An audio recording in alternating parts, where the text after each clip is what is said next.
그 주기도문을 너희는 이렇게 기도하라 하고 주기도문을 가르쳐 주시고 나서 예수님이 이제 한 가지 비유를 말씀해 주셨어요. 그러니까 여러분 연결을 잘 하셔야 됩니다. 오늘 누가복음 강의 59번째인데 누가복음 11장에서 주기도문을 말씀하시고 그 다음에 주기도문 말씀하신 다음에 곧바로 한 가지 비유를 말씀하셨어요. 이 말은 이게 기도와 연관이 있다는 거예요. 이 주기도문과 연관이 있다는 뜻입니다. 그러니까 예수님이 주기도문을 가르쳐 주시고 비유를 하셨는데 이걸 오늘 본문이죠. 오늘 본문의 이 비유를 학자들은 뭐라고 얘기하느냐면 밤에 찾아온 친구 비유 이렇게 이름을 붙입니다. 밤에 찾아온 친구 비유. 근데 이 비유를 해석할 때 가장 많은 논란이 있고 또 이 비유를 해석할 때 가장 많이 오해를 일으키는 단어가 8절에 나와요. 8절 한번 보십시오. 다 같이.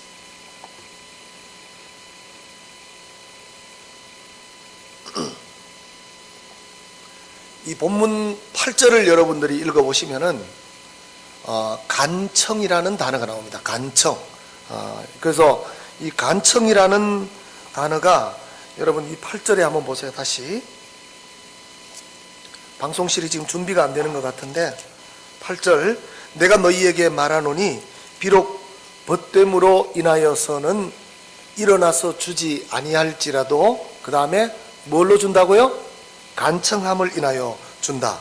현대인 성경에 보면 우리 지금 이 성경 말고요. 현대인 성경에 보면은 이 간청이라는 단어를 어떻게 표현을 하고 있냐면 끈질기게 졸라댄다. 이렇게 해석했어요. 끈질기게 졸라댄다. 그리고 우리 지금 시중에 나가면은 메시지 성경이라는 성경이 있습니다. 이 성경은 좀 다른 성경보다는 이 성경을 풀이해서 주석화시켜서 만든 성경이에요. 이걸 누가 썼느냐면 유진 피러슨이라는 학자가 썼어요. 이게 지금 신구약 합본으로 해서 나오는 책이 있는데 여기에 보면 이 간청이라는 단어를 뭘로 지금 얘기를 했냐면 계속해서 두드린다. 계속해서 두드린다. 이렇게 나옵니다. 여러분 사람을 상대하는 서비스업을 가진 분들을 우리는 감정 노동자라고 부릅니다. 감정 노동자라고 부르는데 예를 들어서 이 감정 노동자가 어떤 분들이 감정 노동자냐 하면 비행기 승무원이나 아니면은 백화점에서 물건을 파시는 분들 이렇게 사람을 상대하는 분들을 상대하는 직업을 가지고 있는 분들을 감정 노동자라고 불러요. 저는 그럼 뭐죠? 저는 뭐예요? 네, 그렇죠? 그게 정답입니다, 집사님. 저는 직업이 아닙니다. 네, 요즘은 목사도 직업이더라 이렇게 얘기하는 분들이 많은데 목사가 직업이라고 생각되면서부터 그때부터 타락해요. 그러니까 목사는 직업이 아니에요. 목사는 그러니까 이제 사람을 상대하는 직업이죠. 근데 이 사람을 상대하는 분들이 절대 만나고 싶지 않는 분이 있어요. 누구냐 하면 때를 쓰는 손님입니다. 특히 비행기 승무원들은 이 때를 쓰는 손님을 만나면 정말 곤란해요. 대한항공 여러분 사태 보셨죠? 이 대한항공 사태 보면 정말 가진 자가 정말 그 직원들 승무원으로 들어가려면 얼마나 힘들게 들어가요. 근데 그 직원들에게 갑질하는 거 보세요. 집어 던지고 함부로 하고 그러는 거 보세요. 근데 이제 이 감정 노동자들은 그런 손님을 제일 싫어합니다. 때를 쓰고 막무가내로 요구하는. 그러면 오늘 본문에 나오는 이 간청이라는 단어가 이게 그런 뜻일까? 계속해서 요구하면 무조건 때를 쓰면 졸라대면 마지못해서 들어주는 그게 그런 의도로 오늘 이 본문이 기록이 되어 있을까? 이게 참 궁금합니다. 오늘은 예수님의 이 비유가 주기도문 다음에 이 비유를 왜 주셨는지를 한번 여러분들하고 한번 살펴보려고 합니다. 먼저 이 본문을 이해를 하려면 예수님 당시의 기후, 그 다음에 지형, 이런 부분들, 예수님 당시의 그 지역적인 문화, 이런 분들을 좀 이해를 해야 돼요. 어떻게 이해를 해야 되느냐면, 먼저 기후는 예수님 당시나 지금이나 팔레스타인은 무덥습니다. 아주 기후는 더운 날씨고요. 그리고 사람들이 이 더운 날씨 때문에 성경에도 그렇고 낮에는 사람들이 외출을 하지 않습니다. 그래서 예수님이 사마리아 땅으로 가셨을 때에 우물가에서 물을 깃고 있는 여인을 만났다. 근데 이 여인이 어떤 여인이냐? 그걸 추론할 수 있는 게 이 여인이 낮에 나왔다는 거예요. 부정한 여인이다. 부정한 여인이. 왜? 낮에는 사람이 다니지 않기 때문에 사람들이 다 집안에 있고 움직이지 않고 외출을 하지 않기 때문에 이 여인이 사람들의 낯을 피해서 물을 기르러 나온 거 아닌가. 이렇게 이제 우리가 이해를 합니다. 그러니까 예를 들면 어떤 목적지에 출발을 해서 가려고 하면 우리는 이른 아침에 가잖아요. 이른 아침에 동이 트면 이제 이른 아침에 일어나서 오늘 하루 일과 빨리 갔다 빨리 와야지 이렇게 출발을 하잖아요. 근데 유대인들은 그렇지 않아요. 이 팔레스타인 지역에 살고 있는 유대인들은 항상 출발을 언제 하느냐면 해가 질 즈음에 합니다. 해가 질 즈음에. 왜냐하면은 낮에 그 뙤약볕 그 온도 때문에 낮에는 다닐 수가 없는 거예요. 그래서 해가 질 즈음에 출발을 해서 그 다음에 그들이 도착하는 시간은 대부분이 오밤중이에요. 한밤중. 그러니까 오늘 본문이 그런 상황이에요. 이 본문의 내용이 그런 내용입니다. 한 사람이 친구 집에 가려고 해가 질 즈음에 출발을 했어요. 도착해 보니까 한밤중인 거예요. 한밤중인 거예요. 근데 문제는 그 친구가 온다는 사실을 모르고 이 사람이 잠을 자려다가 이제 친구가 들어온 거예요. 친구가 들어왔는데 여러분 1세기 당시에 유대인들의 가정들은 대부분 가난했습니다. 그래서 예수님이 누가복음 11장에서 기도를 가르쳐 주세요 했을 때 우리의 먹고 사는 문제를 얘기하면서 예수님 뭘 위해서 기도하라고 그러셨어요? 일용할 양식이라고 그랬거든요. 뭐 일용할 양식을 위해서 기도하래. 이게 무슨 말이냐면은 이 1세기 당시의 팔레스타인 지역은 대부분의 사람들이 한 끼 양식을 먹고 사는 것이 이게 이 사람들의 삶의 숙제였어요. 그 여러분 예수님이 오병이어의 기적을 일으키셨을 때에 그 오병이어의 기적을 일으키는 그 사건이 이들에게는 일평생에 어떻게 보면은 상상할 수 없는 사건이에요. 왜요? 손에서 떼니까 계속 나가거든요. 그러니까 그 사건이 있고 난 다음에 이 유대인들이 어떻게 했어요? 예수님을 잡아서 성경 저자가 뭐라고 기록했느냐면 억지로 왕세우려고 그랬어요. 뭐냐 하면은 당장 예수님만 붙들면은 자기들의 먹고 사는 문제, 의식주 문제가 해결이 된다고 생각했기 때문입니다. 그런 시대예요. 한 끼 먹고 사는 문제가 당장 힘들고 어려운 그런 시대. 그런 시대에 가정에 여분의 음식을 남겨놓는다는 건 이건 말도 안 되는 거죠. 상상할 수 없는 아주 극소수의 부유한 집이나 해당되는 거겠죠. 근데 집에 손님이 온 거예요. 먹을 것이 없어요. 그래서 고민을 하다가 친구가 왔는데 내가 대접할 게 없네.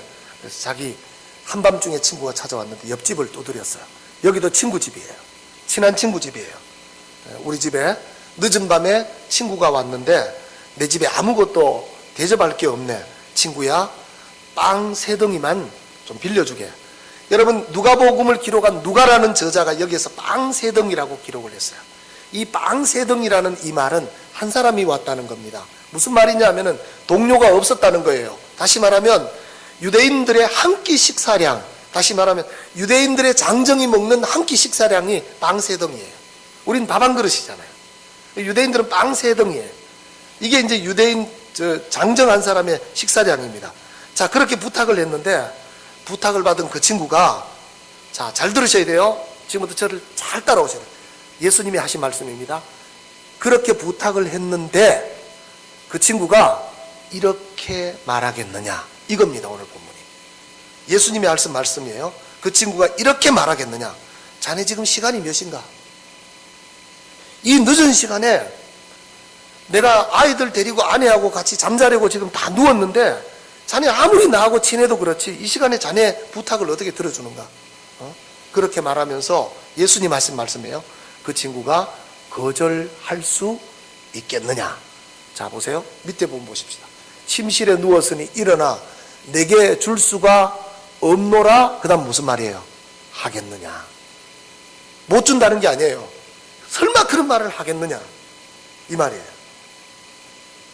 그리고 그 다음 하신 말씀이 8절입니다. 한번 보세요. 뭐라고 나오는지. 자, 읽어봅니다. 시작. 내가 너희에게 말하노니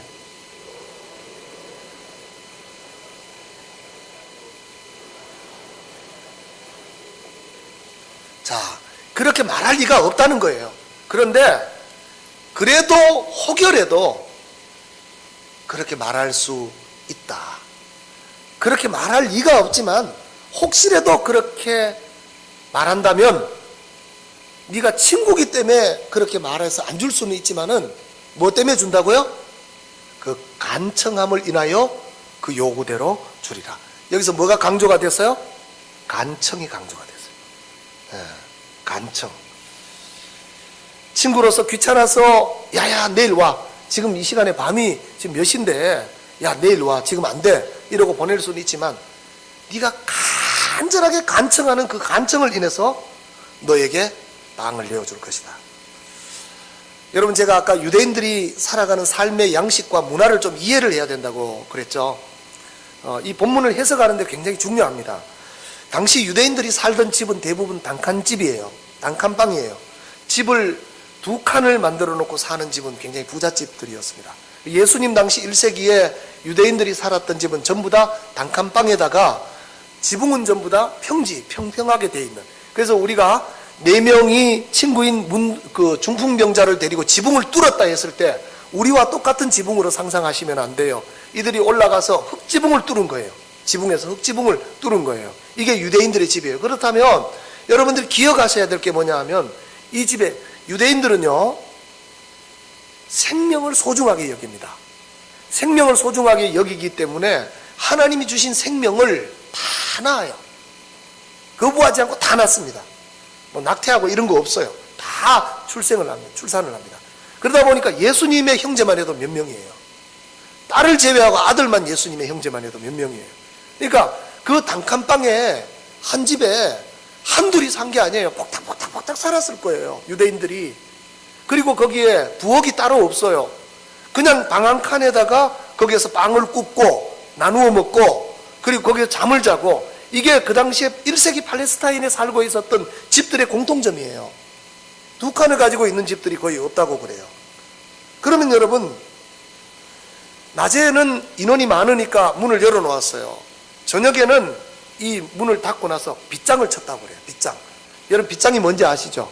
우리 옛날에 왜 지금은 그런 집들이 시골 가도 없겠지만 옛날에는 이 종이를 발라놓고 이렇게 문을 열고 닫고 하는데 문고리를 걸어놓고 여기 뭘 걸어요? 숟가락 걸죠. 이게 빗장이에요. 대문도 빗장 치는 게 이렇게 쫙 빗장 치는 거잖아요. 이게 숟가락을 거는, 이렇게 해놓고 아무도 들어오지 못하도록 그렇게 살았습니다. 온 가족이 밥을 먹는 자리에서 거기에서 잠을 자고 거기에서 대화를 하고. 자, 예를 들면 그러면 한밤중에 찾아왔어요. 밤에 그 밤중에 이제 내 친구가 왔다고 떡을 빌리러 가서 문을 두드리면 가족 다 깨요, 안 깨요? 큰 방에 있는 애는 깨고 작은 방에 있는 애는 잠자고 이런 거 없습니다. 다 깨는 거예요. 집안 식구들은 당연히 깨는 거고 그 이웃들도 그 소리를 듣고 일어납니다. 왜냐하면 방음이 안 돼 있기 때문에. 그래서 여러분, 유진 피러슨이라는 학자가 메시지 성경에서 이걸 염두에 두고 이 본문을 해석했어요. 어떻게 해석을 했느냐면 이렇게 해석을 했습니다. 너희가 물러서지 않고 계속 문을 두드려 그 밤중에, 그 다음 하는 말이 뭐냐, 이웃들을 계속 깨운다면 그가 일어나 필요한 것을 줄 것이다, 이렇게 얘기했어요. 자, 이 상황을, 본문은 이건 1세기 상황이에요. 이제 21세기를 살아가고 있는 우리에게 이 본문을 한번 적용을 해보십시다. 하나님의 말씀을 밤늦게 친구가 저희 집에 찾아왔어요. 냉장고 문을 열어보니까 아무것도 먹을 게 없어요.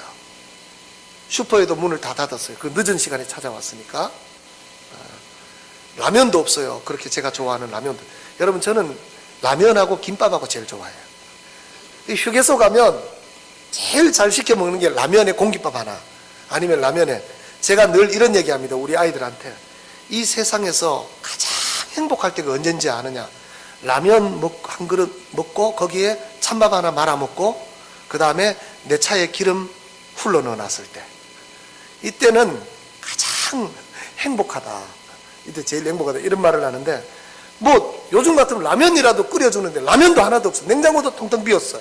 그러니까 안 되겠다, 옆집에 내 친구한테 가서 냉장고에 먹을 게 있으면 좀 빌려야 되겠다. 그래서 찾아가가지고 문을 두드렸어요. 좀 줘라. 라면 있으면 한 3개만 주라. 내일 사다가 다시 채워놓을게. 부탁했어요. 자, 여러분 보세요. 거절하겠어요? 아니면은 문을 열어주겠어요? 야, 너 이 시간에 무슨 일이야? 아, 야, 귀찮아. 내일 와. 이러겠어요? 아니면 여러분들 같으면은 이게 문을 열어주고 라면 3개를 빌려주겠어요? 정말 인간관계 좀 잘하세요. 여러분, 저 같으면 문 열어서 줍니다. 빌려줍니다. 어제 김부일 목사님 임직식 설교하면서 관계 말씀하셨죠? 신앙생활하면서 관계 부분? 내 친구기 때문에 줄 것 같아요. 근데 여러분, 제가 아까 유대인들이 가지고 있었던 문화적인 상황을 이해를 해야 된다고 아까 설교하면서 말씀드렸습니다. 예수님 당시의 친구하고요, 지금 우리가 말하는 친구하고는 달라요.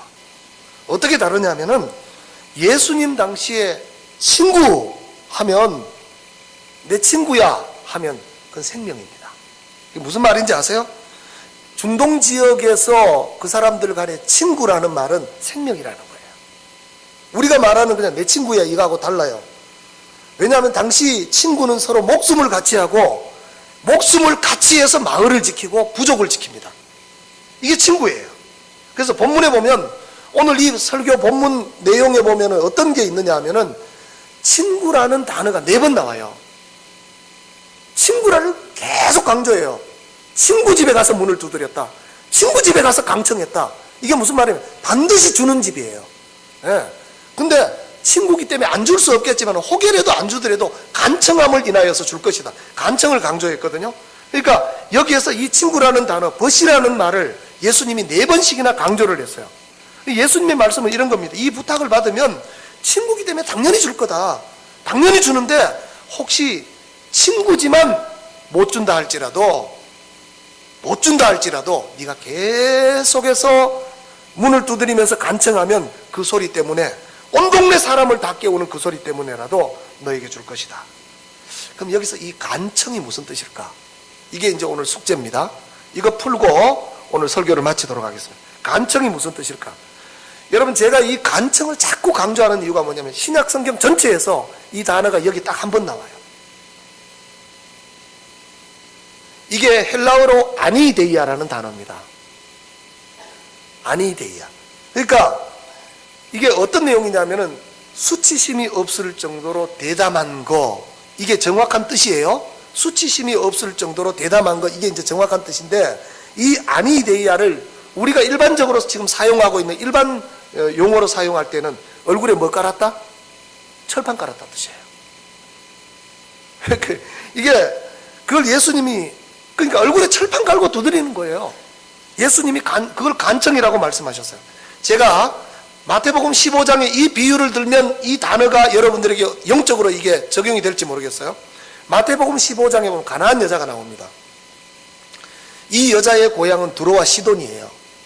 여러분, 예수님 당시에 유대인들에게 두로와 시돈은 저주받은 땅입니다. 구원이 없는 땅이에요. 그래서 예수님이 나사렛에서 오셨다 그랬을 때에 뭐라고 사람들이 얘기했냐면, 나사렛에서 무슨 선한 것이 나겠느냐. 이게 무슨 말이냐면, 이 나사렛은 바벨론이 예루살렘을 점령하고 이들을 포로로 끌고 가서 그 본국의 사람들을 다시 보내어가지고 혼혈족을 만들어 버렸어요. 그 혼혈족들이 살고 있는, 그룹들이 살고 있는 지역 중에 하나가 나사렛이에요. 그래서 사마리아 땅이에요. 유대인들은 그 땅을 들어가는 걸 아주 혐오감을 느꼈고, 그 땅을 밟는 것 자체도 그들은 싫어했어요. 부정하다고 생각을 했어요. 두로와 시돈이 유대인들에게는 그런 땅이에요. 그러니까 이 가나안 여인의 고향은 두로와 시돈입니다. 이 지역에 사는 가나안 여인이 예수님이 오신다는 소식을 들었습니다. 그래서 저 앞에 보니까 마침 예수님이 많은 무리들을 데리고 가고 계셔요. 그래서 이 여인이 뒤에서 소리쳤습니다. 주여, 주여, 저를 불쌍히 여겨주시옵소서. 내 딸이 귀신 들렸습니다. 주여, 저를 불쌍히 여겨주시옵소서. 저를 불쌍히 여겨주시옵소서. 내 딸이 악한 귀신에 들렸습니다. 여러분, 여자는 약하지만 어머니는 강하죠. 병든 자식을 위해서 엄마는 뭐든지 할 수 있어요. 이게 어머니예요. 이 여자가 예수님에게 소리쳤습니다. 제발 나 좀 도와주세요. 내 딸이 귀신 들렸습니다. 나를 좀 도와주세요. 근데 이 강한 어머니도 자식을 위해서는 무슨 일이든지 다 할 수 있을 것 같은 이 강한 어머니도 절망할 수 없는 두 가지 벽에 부딪힙니다. 그 첫 번째가 뭐냐? 예수님이에요. 여러분, 우린 예수님의 통로여야 되잖아요. 예수님이 축복의 통로고, 예수님이 응답의 통로고, 예수님이 우리 삶의 문제의 해결자가 되시고, 예수님이 우리의 열쇠가 돼야 되는데, 이 여인이 예수님에게 부르짖었는데, 이 여인이 어느 벽에, 환경의 벽에 부딪혔냐? 예수라는 벽에 부딪혔어요. 왜냐하면 마태복음 15장을 읽어보면 이 여인이 그렇게 뒤에서 예수를 불러도 예수님이 침묵하세요. 이 여인이 포기하지 않습니다. 또 두드려요. 주여, 주여, 내 딸을 불쌍히 여겨주세요. 내 딸을 살려주세요. 내 딸을 불쌍히 여겨주세요. 그때 예수님이 탁 돌아보시면서 냉담하게 한마디를 탁 던져요. 무슨 말을 하세요? 나는 이스라엘의 잃어버린 양에게로만 보냄을 받았다. 여러분, 이게 무슨 말인지 아세요? 이방 여인이 너하고 나하고는 상관없다는 거예요. 관계없다는 거예요. 너가 귀신 들렸든지 뭐 네 딸이 어떻게 됐든지 내가 그거 상관할 거 아니다. 너하고는 상관없다는 거예요. 상대하지 않겠다. 이게 절벽입니다, 여러분. 절망적인 상태죠. 근데 이 벽만 절망이 아니에요. 또 한 가지 벽에 이 여인이 부딪힙니다. 그게 뭐냐면 제자들이에요. 제자들의 방해입니다. 이 여자가 뒤에 따라오면서 하도 너무너무 애통하면서 부르짖으니까 제자들이 예수님에게 이렇게 얘기합니다. 귀찮아 죽겠어요, 선생님. 귀찮아 죽겠습니다, 주님. 저 여자 좀 쫓아내십시다. 쫓아버려. 여러분, 교회 전도를 방해하는 게 불신자인 것 같죠? 아닙니다. 교회가 교회 전도를 방해해요. 교회 전도를 방해하는 것이 여러분 세상 사람인 것 같죠? 환경인 것 같죠? 아니에요. 그리스도인이 교회 문턱을 높이고 불신자들을 못 들어오도록 방해해요. 내가 너 때문에 예수 안 믿는다. 내가 너 보니까 교회 가기 싫다. 여러분 잘해야 돼요.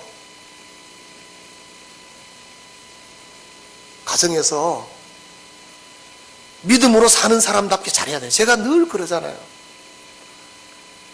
집에 남편 밥도 안 해주고 막 쫓아다니면서 교회 와가지고 막 일하지 말라고. 남편 예수 안 믿고 믿음 연약하면 여러분 시험 듭니다. 나 그런 교회 안 나가. 당장 그래요. 그러니까 지금 이 여자가 첫 번째 벽은 예수님이에요. 두 번째 벽이 뭐냐? 두 번째 벽은 제자들이에요. 제자들이 뭐라고 해요? 뒤에서 막 부르짖으니까 뭐라고 얘기하느냐? 주여, 저 여자 쫓아내십시다. 쫓아버리십시다.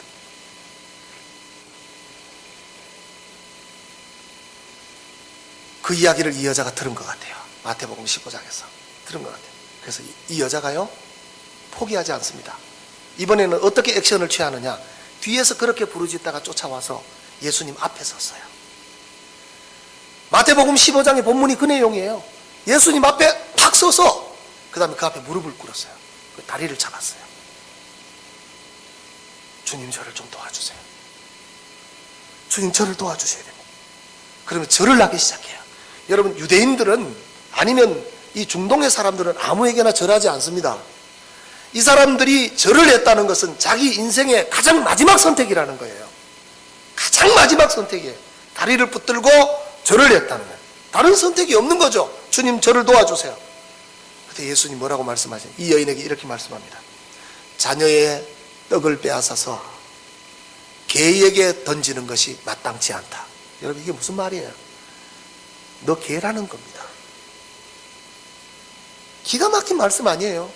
여러분들 같으면 이 소리 듣고 예수 믿겠어요? 너 개라는 말씀을 하셔요, 예수님이.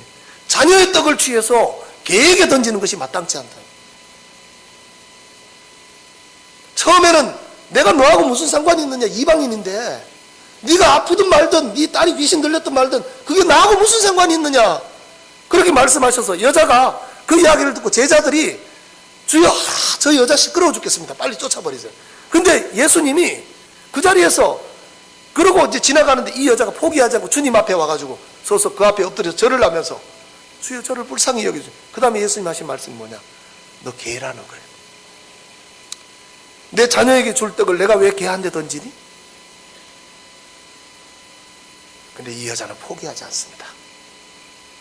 다시 예수님에게 매달립니다. 뭐라고 하는지 아세요? 주여 맞습니다.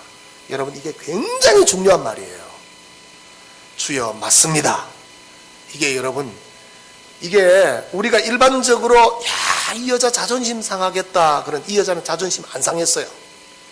이 본문을 그렇게 해석하는 건 좀 어폐가 있는 것 같아요. 이 여자는 자존심 안 상해요. 왜냐? 내가 개라는 걸 이 여자가 인정을 하는 거예요. 주님 앞에서 내가 어떤 존재라는 걸 주님 앞에서 인정을 하면서 무릎을 꿇는 거예요. 그래서 주여 맞습니다. 그 다음 뭐라고 얘기하는지 아세요? 감사합니다. 개들도 주인의 상에서 떨어지는 부스러기를 먹습니다. 이 본문을 해석하는 학자들이 어떻게 해석을 했냐면, 이게 이 여인은 복음을 정확하게 이해를 하고 그 복음을 이해를 했기 때문에 주님을 붙들었다는 거예요. 여러분, 이게 무슨 뜻이냐면은, 여러분, 우리가 어떤 존재예요? 여러분, 저와 여러분이 어떤 존재예요? 우리가 대단한 존재 아닙니다. 하나님 보실 때 우리는 피조물일 뿐이에요. 주님 부르시면 언제든지 가야 되는 연약한 존재예요. 그런 존재들이 하나님이 하나님의 형상을 주시고 우리를 선택하셔서 하나님이 이 천지 만물을 다스릴 수 있는 특권을 주셨어요. 우리가 죄를 지었어요. 그때부터 우리의 심령은 개 양심보다 못해요. 그게 사람입니다, 여러분. 그래서 하나님께서 바벨탑을 쌓는 사람들을 보시고 노아 방주 시대에 보시면서 사람들의 생각, 그 생각이 항상, 이게 뭐예요? 이 항상이라는 단어가 틈이 없을 정도로 악하다는 거예요. 항상 악할 뿐인 법을 보시고. 이게 내 자신입니다, 여러분.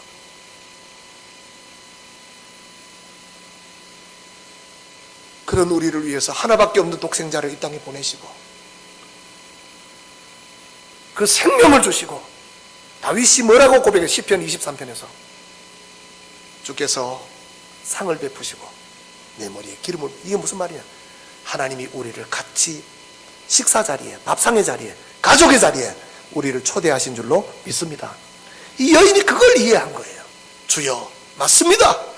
개들도 주인의 상에서 떨어지는 부스러기를 먹습니다. 이게 복음 아닙니까?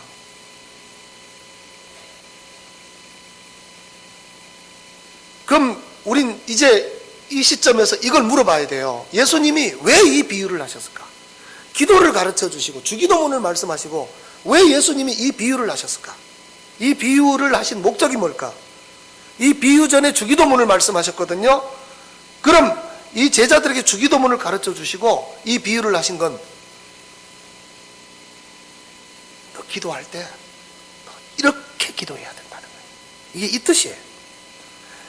너 기도할 때 이렇게 기도해야 된다. 가나안 여자처럼 내 문제를 해결하실 분은 오직 예수밖에 없다는 것을 알고 끝까지 네 소망을 예수께 둬라. 한밤중에 찾아온 친구를 위해 이웃집을 두드리고 또 두드리는 이 사람처럼 너 기도할 때 너 이렇게 기도해라. 앞으로 살아갈 너의 인생의 짐들과 그 인생의 무게들을 네가 어떻게 감당하겠니? 이렇게 기도해야 된다. 이렇게 천국의 문을 담대하게 확신을 가지고 두드려라. 그래서 이 비유 다음에 강조하신 말씀이 뭐냐? 9절 10절이에요. 한번 보십시다. 9절 10절 읽습니다. 시작.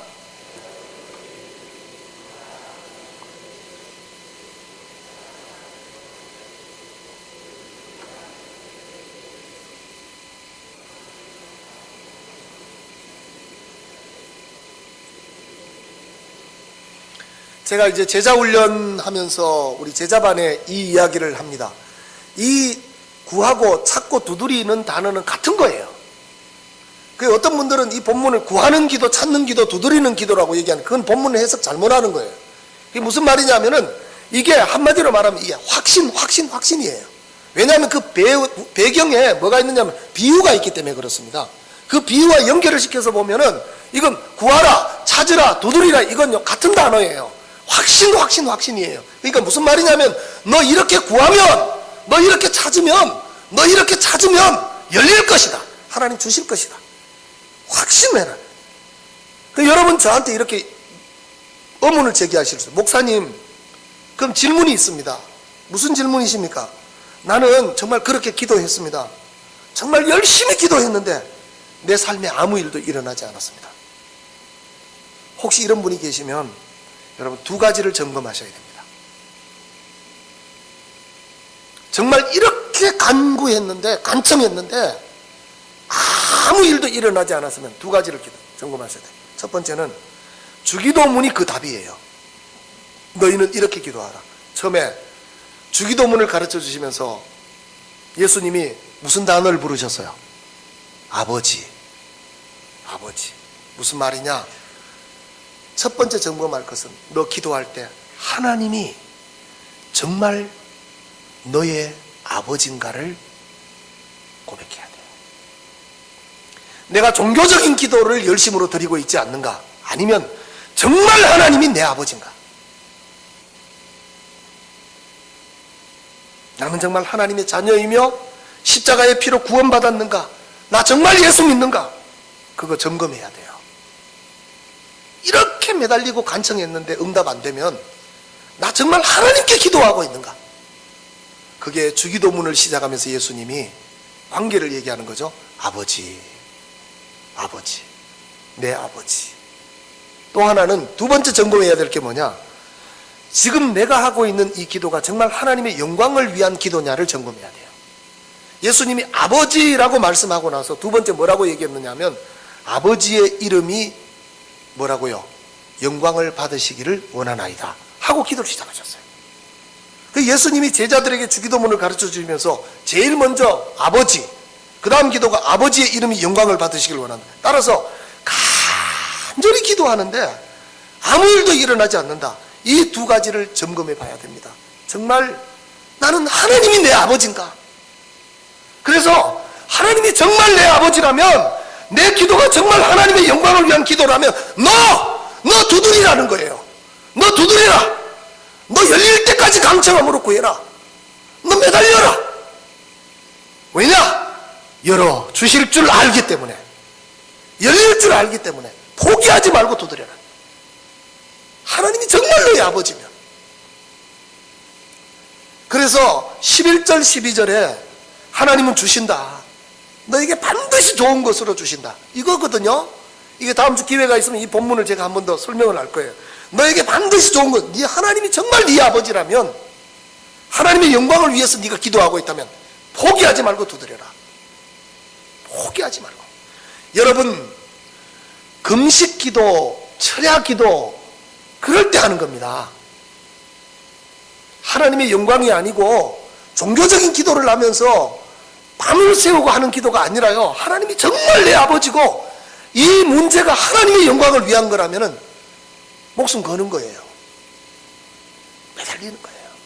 강청하는 거예요. 이 간청이 그런 뜻이에요. 이게 막 억지로 때를 써가지고 막 받아내는 그게 아니라 이 두 가지 확신. 그래서 예수님이 이 말씀을 하신 거죠. 친구기 때문에 줄 것이다.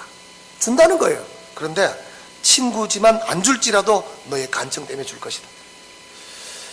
여러분들이 오늘 이 설교를 듣고 집으로 돌아가셔서 여러분의 삶의 어떤 부분을 적용을 하실지 저는 모르겠습니다. 이 시간 각자에게 주시는 성령의 음성이 다 이 본문을 통해서 있을 거예요. 그런데 여러분, 저는 이 본문을 가지고 저한테 한번 적용을 해봤어요.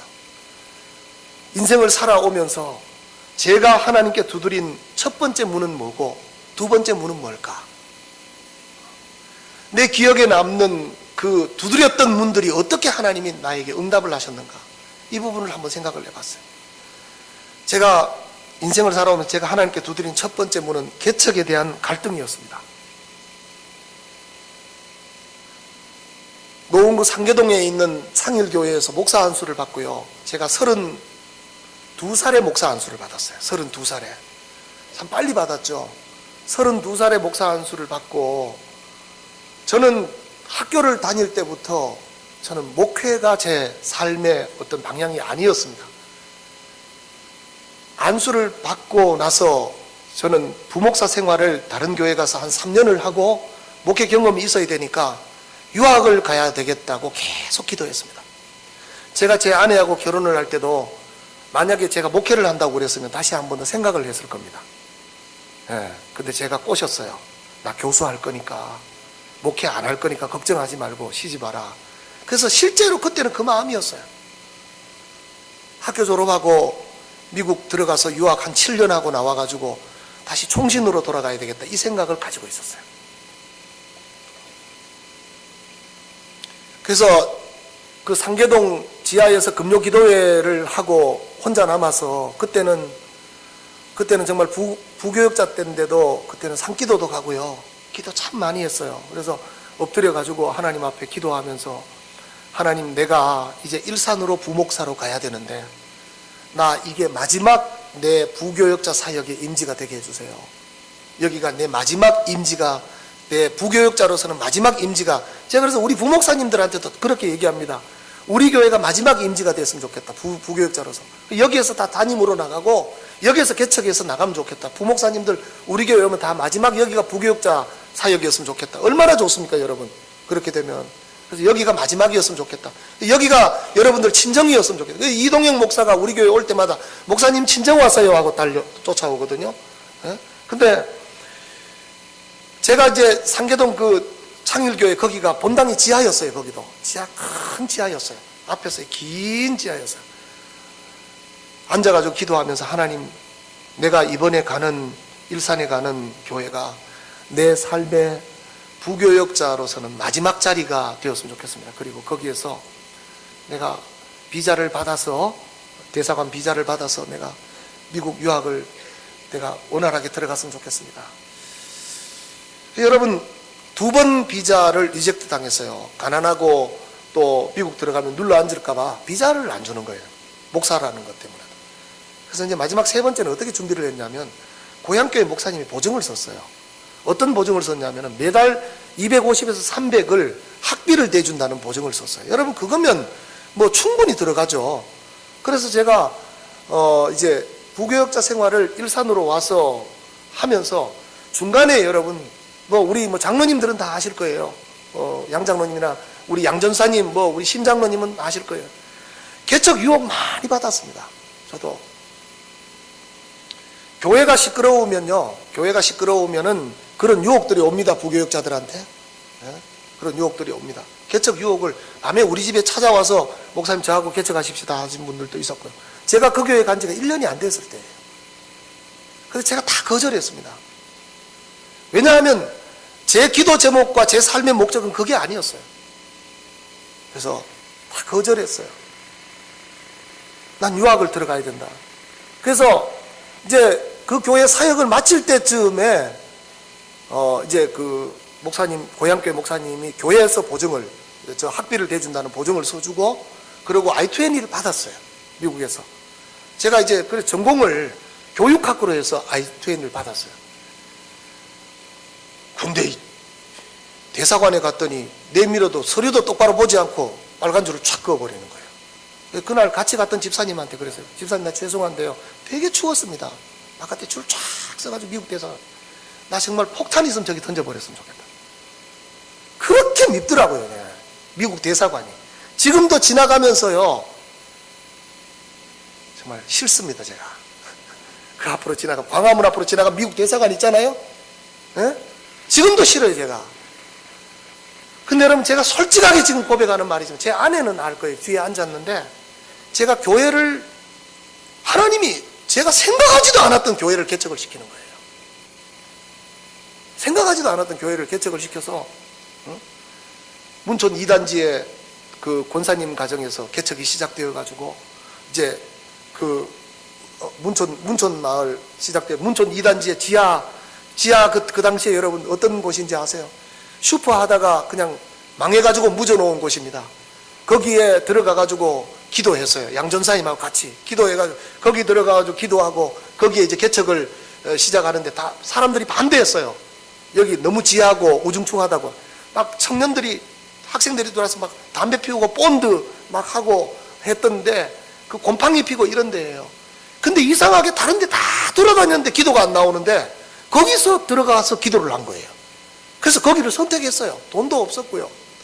제가 알고 있기로는 양장로님이 정확하게 알고 계시지만 1,600만 원 보증금에 월세 65만 원인가 70만 원으로 시작한 걸로 알고 있어요. 그래서 그곳에 들어가서 그 비품 다 끄집어내고 청소 다 하고, 여러분 예배 드리다 보면 천정이 다다다다다 소리 나요. 뭐가 지나가는 소리예요?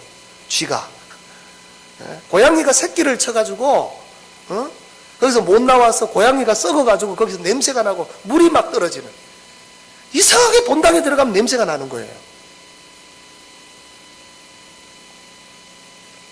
제가 솔직한 고백이지만 개척을 하면서도 포기를 안 했어요, 여러분. 나 들어갈 거다. 그 교회는 부흥이 되고 있고, 제가 저 자신을 설득이 안 되는 거예요. 그렇게 오랜 시간 기도하고 플랜을 짜고 나 갔다 와서 내 지금 늦었다 빨리 들어갔다 와서. 근데 여러분, 제가 최근에 몇 달과 또 지나오면서 제가 계속해서 지금 느끼는 게 뭐냐면, 여러분, 제가 하나님이 저를 교육을 자꾸 시켜줘요. 인생이 네 거 아니라는 거. 내가 생명 주고 사서 사명의 자리에 세워놓은 인생, 네 인생이 네 멋대로 갈 수 있는 인생이 아니라는 거. 네 욕심대로 갈 수 있는 인생이 아니야. 그게 지금은 설득이 돼요. 옛날에는 이해가 안 됐어요, 여러분. 저는 하나님이 왜 그렇게 하셨는지 그게 이해가 안 되는 거예요, 도대체. 내가 그렇게 오랜 세월 기도하고 학교 다닐 때부터 그 문제를 놓고 기도했는데, 하나님이 왜 나를 유학 보내지 않고 그렇게 막으시면서 나를 이 개척을 시키셨을까? 이제는 이제 이해가 되는 거예요. 이제는 여러분, 예, 하나님이 하셨죠 했지만, 제가 부끄러운 고백이지만 제 마음이 설득이 안 됐어요. 그래서 틈만 나면 갈 생각을 했어요, 제가. 근데 장로님 죄송하지만 전 틈만 나면 갈 생각했어요. 교회 개척해서 쭉 교인들이 막 들어오고 성장해 가는데도 틈만 나면 나 미국 들어가야지, 나 공부하러 들어가야지, 나 이 시기 놓치면 안 되는데 계속 그 생각. 그래서 제 아내한테, 그 집사람이 이제는 포기할 때 안 됐냐고. 근데 제가 저 자신이 설득이 안 되는 거예요. 근데 이제는 설득이 돼요. 하나님이 어떤 일들을 통해서, 사건을 통해서 자꾸 저를 말씀하셔요. 네 거 아니라는 거. 네 거 아니라는 거. 그래서 제가 첫 번째 그 두드렸던 문이 개척에 대한 갈등인데, 그 두드렸던 문에서 느꼈던 게 뭐냐면, 하나님은 하나님의 욕심대로 하신다는 거예요. 하나님은 하나님의 욕심대로 하신다. 두 번째, 제가 이것만 하고 제가 마치겠습니다. 두드렸던 문이 뭔지 아세요? 개척을 하고 4년 정도가 되어갈 때 교회가 상가 지하에서 벗어나가게 해달라는 두드림이었습니다. 교회 새벽 예배를 드리는데 어떤 분이 전도사님한테도 말씀을 하신 것 같아요. 이 교회 새벽 기도 못 나오겠다는 거예요. 그때는 저도 새벽 예배 운행하고 우리 집사람도 운행하고 이럴 때거든요. 새벽 예배 못 나오겠다는 거예요. 왜 못 나오느냐 물었더니, 여러분, 저도 저 같아도 안 갈 것 같아요, 지금.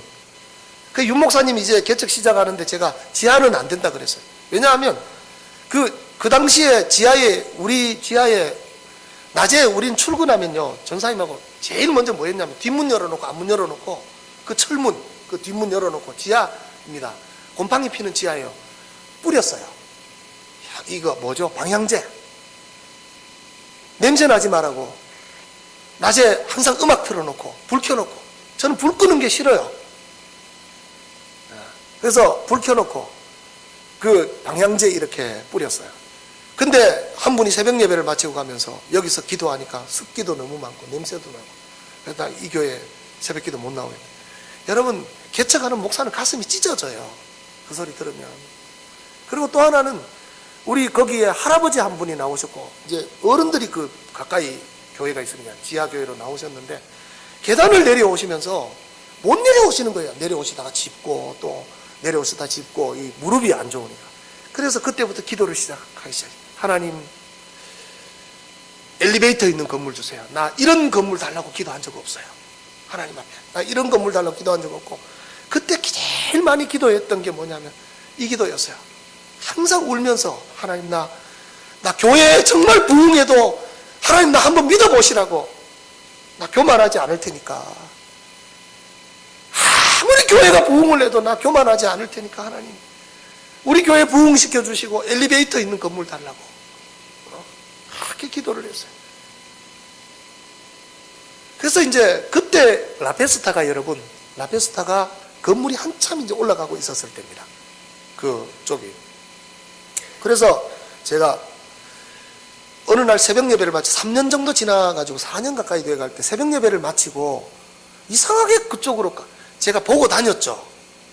왜냐하면 저희 교회 박의영 목사님이라고 한 분이 제 선배 목사님이 오셔가지고 헌신 예배 설교를 하는데 이렇게 얘기를 하는 거예요. 여러분 하나님 앞에 기도하시죠. 기도한다. 그러면 여러분들 달라고 기도하시죠.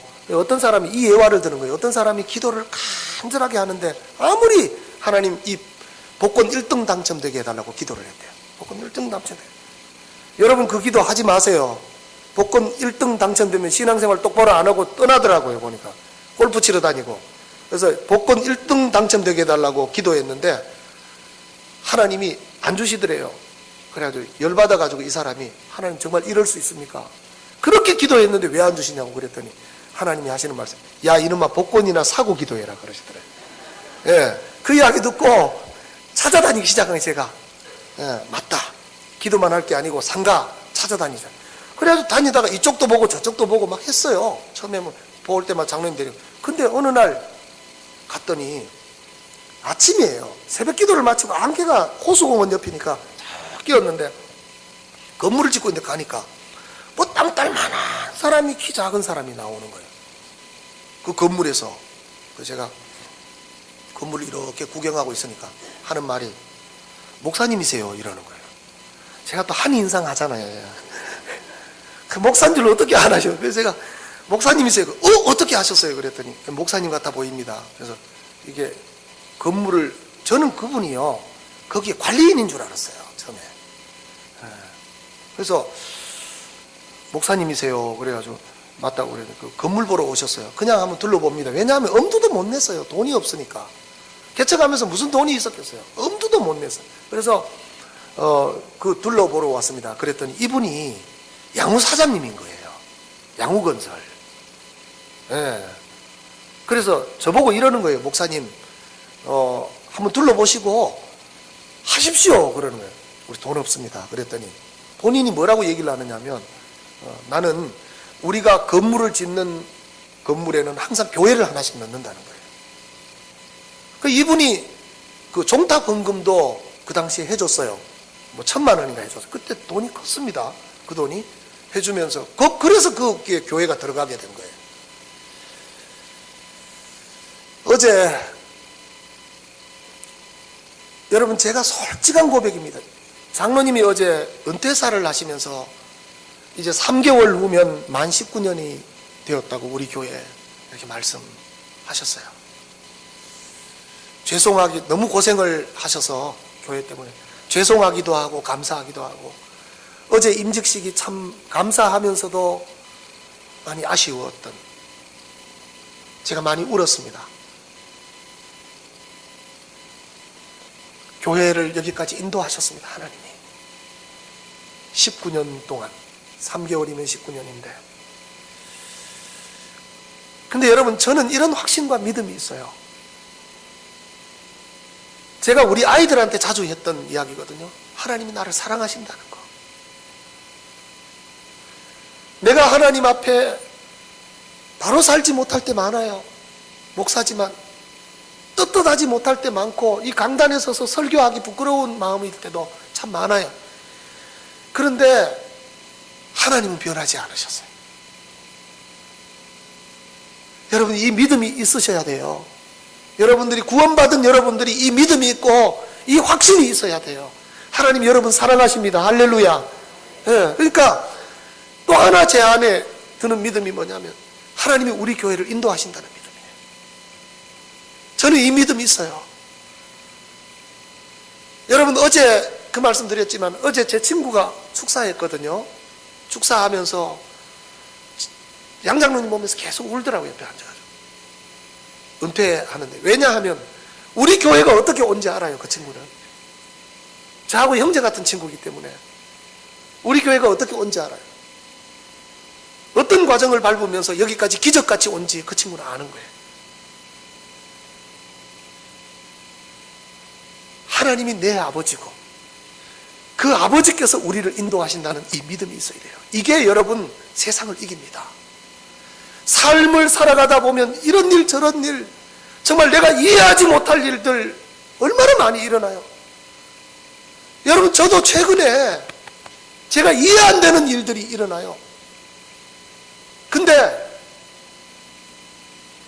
그때마다 저를 다시 세우고 붙들어주고 일어서게 하는 메시지가 뭔가? 여기까지 인도하신 하나님이에요. 두드려라. 두드리면 열릴 것이다. 하나님이 너의 아버지면 두드리라. 두드리는 이에게 열릴 것이다. 힘들고 어려운 세상을 살아가고 있는 우리 성도들에게 이 말씀이 여러분의 삶을 세워주는 믿음의 기둥이 되기를 주의 이름으로 축복합니다. 기도하시겠습니다.